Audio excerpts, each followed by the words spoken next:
দুনিয়ার মুসলিম এক হও, লড়াই করো। দুনিয়ার মুসলিম এক হও, লড়াই করো।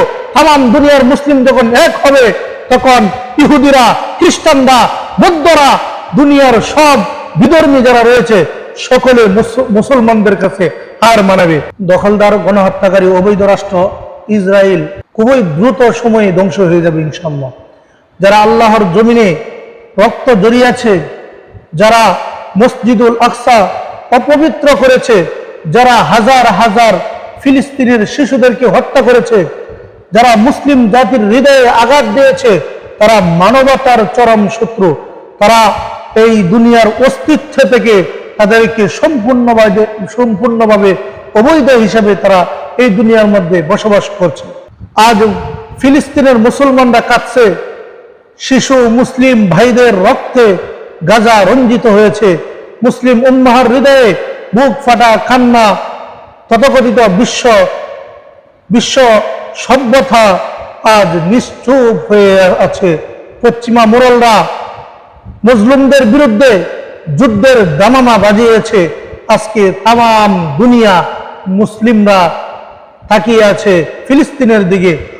এই এমন সময় মুসলিম রাষ্ট্রগুলো যখন নীরব, ঠিক এই মুহূর্তে খামেনি অর্থাৎ ইরানের একজন বড় নেতা, সে প্রতিশোধের অদম্য আগুন জ্বালিয়েছে ইসরায়েলে। লেবাননেও থেমে নাই, গাজার মজলুম মুসলমানরা প্রতিরোধ থেমে নাই। বাংলাদেশের ইমানদার জনগণও তাদের পাশে রয়েছে ইনশাআল্লাহ। আজকে আমি একটি কথা বলতে চাই, দুনিয়ার মুসলিম এক হও, লড়াই করো। দুনিয়ার মুসলিম এক হও, লড়াই করো।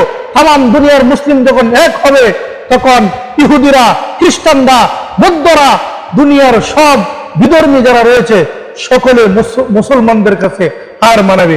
এই জন্য আমি বলতে চাই, যারা আমরা মুসলিম রাষ্ট্রগুলো রয়েছেন, আমরা সকলে মিলে ঐক্যবদ্ধ হই।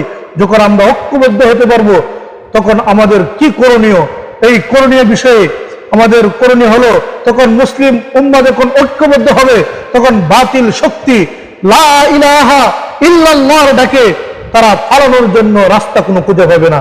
এই জন্য আমরা সকলকে বলবো, আসেন আমরা মুসলিম জাতি, আমরা সকলে ঐক্যবদ্ধ হই। আর বিধর্মী যারা মুসলিমদের শত্রু, এদেরকে আমরা ফিসপা হটাই।